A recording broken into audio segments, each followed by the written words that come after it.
Hi ladies and gentlemen, today I'm just gonna show you how to make this kimono t-shirt with the hoodie. So let's get started. Okay guys, we're going to start by marking 1 inch on the pattern paper, and that's where I'm going to mark a line where I'm going to be placing my shoulder measurement.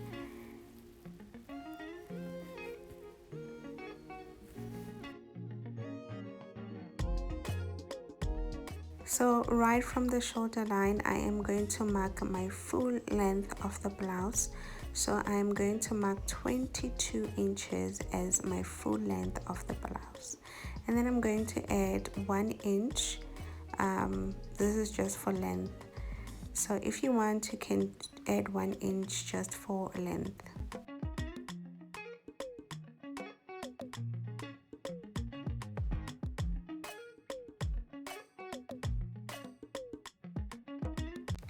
Okay, so the next thing is to implement our shoulder measurement, and my shoulder measurement is 8 inches. So I'm going to mark 8 inches from the shoulder line, and then I'm going to mark my armhole round, which is 9 inches, and from there I'm going to connect the 2 points.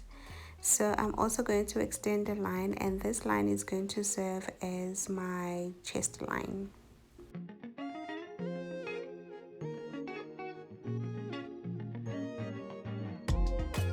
So now I'm going to mark from shoulder to waist, although you might not need this measurement, but I'm going to place it either way. So my shoulders to waist is 16 inches, and then of course the other measurement is the full length of the blouse. And don't forget to label your lines, and this one's the chest line, the waist, and of course the full length of the blouse. So once I am done now, it's time for us to implement our horizontal measurement, and I'm going to actually take my bust round measurement and I'm going to place it on the chest line. So my bust round is 38 quarter of 38 inches, and I'm going to place it right on the chest line. And then I'm going to add 2 inches, one for ease and one for seam allowance. Then once you're done, you just extend the line all the way to the full length of the blouse.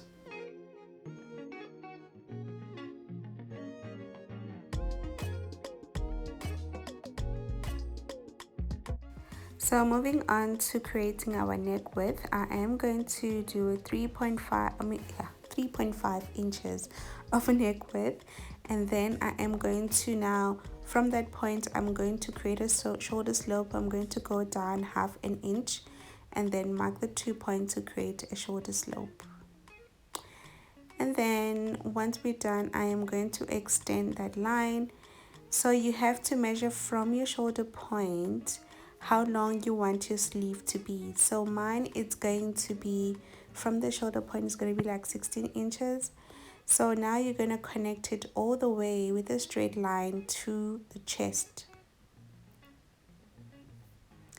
Once we're done with that, that's how you create a kimono. But before we do that, we need to shape it by going in 1 inch and then connect it with a slanted line.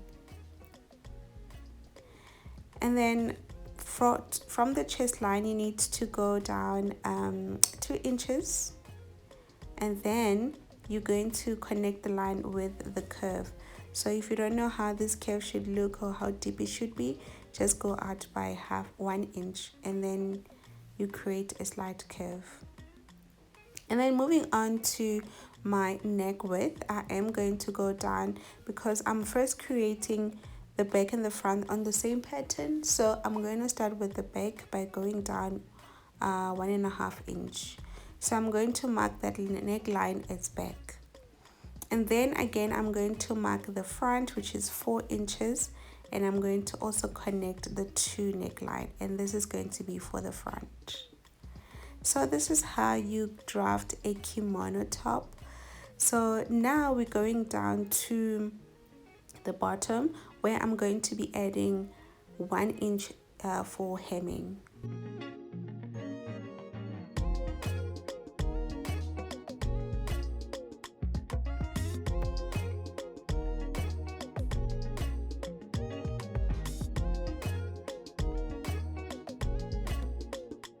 So from the waistline, if you want some shaping, you can go in by 1/2 inch.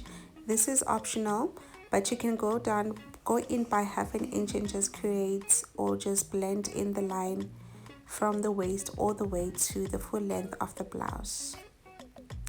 And then we're going to cut out our pattern, and don't forget to label your pattern.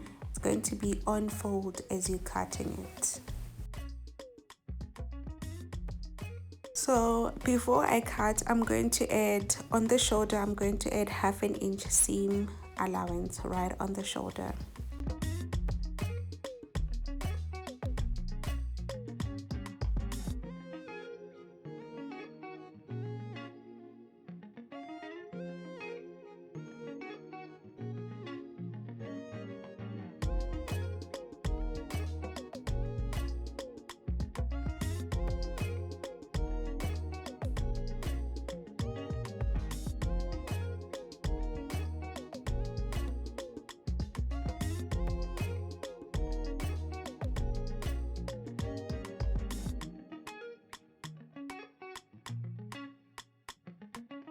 So now that I cut out the back piece first, the back neckline first, I'm going to go ahead and cut it out on fabric. So my fabric right now, it's on fold.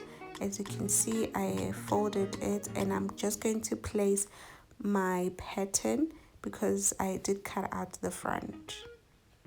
So I'm going to start cutting out the back pattern first before I cut out the front.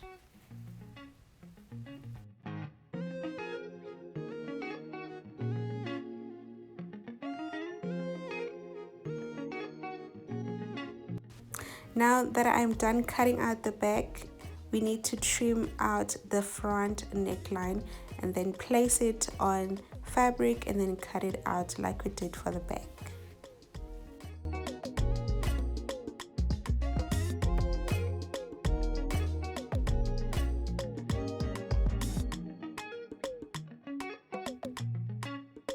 So now we've got our two pieces, the front and the back. So we're going to now join the two pieces right on the shoulder line by using 1/2 inch seam allowance that we have left out. And then we're going to go ahead and join the side by using 1 inch seam allowance. So right now this is the shoulder. I'm going to do a straight line. And then right on the side, I'm going to sew 1 inch seam allowance that we have left out when we were drafting the pattern.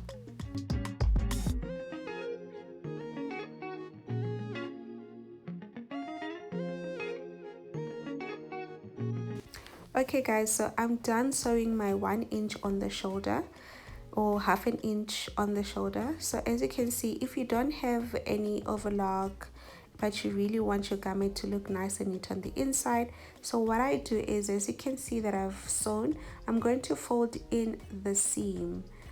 I'm going to fold all the rough edges inside, and then I'm going to sew as if I'm doing a French seam. So I'm going to fold in the seam on the inside of the blouse, of course.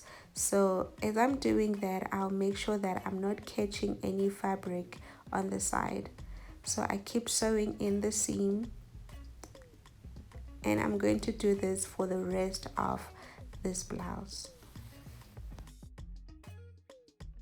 So guys, this is how it looks. As you can see that you won't really tell which one is the inside or the outside, but it just looks so neat. You know, we don't need an overlock or do a zigzag stitch.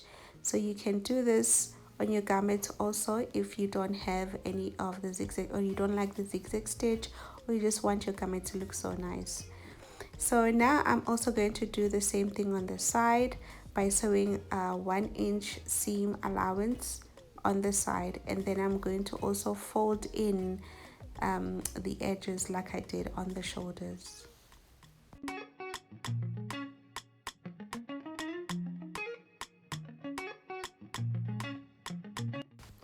Now before I fold in the sleeve on because this is a kimono type of sleeve, I'm going to create a slit around the armhole.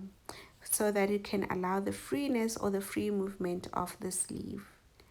So now once we're done, you can go ahead and just fold in the rough edges of the seam.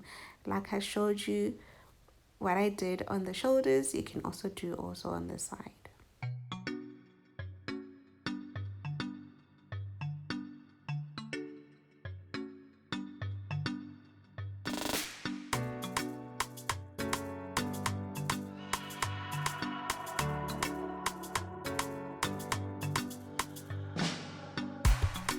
So we are done sewing the side seam of our blouse.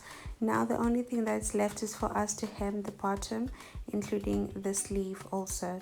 So I'm going to fold 1/2 inch and another 1/2 inch to form 1 inch. Then we're going to go ahead and take it to a sewing machine and sew a straight stitch.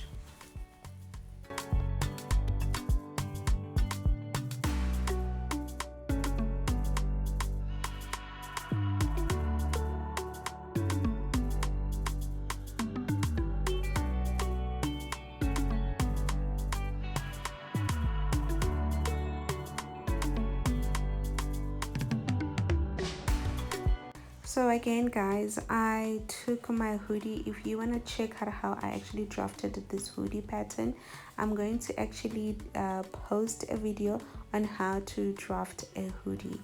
So I decided to sew with a straight stitch, then I cut out the edges, and then I went again and I did a zigzag stitch, and then this is how it looks.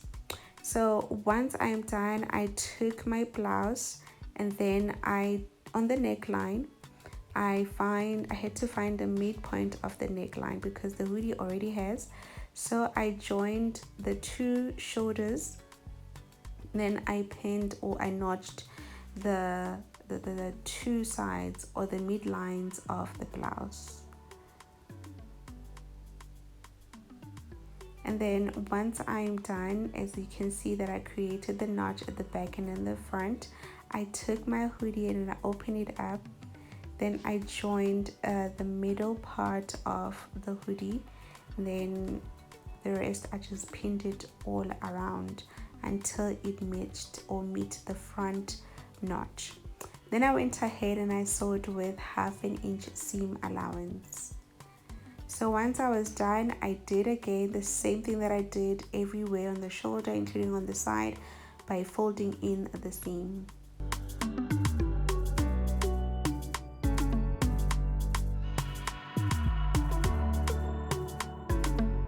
So guys, I am done. I'm so in love with this kimono hoodie type of shirt. I don't know what to call it, but I really love it.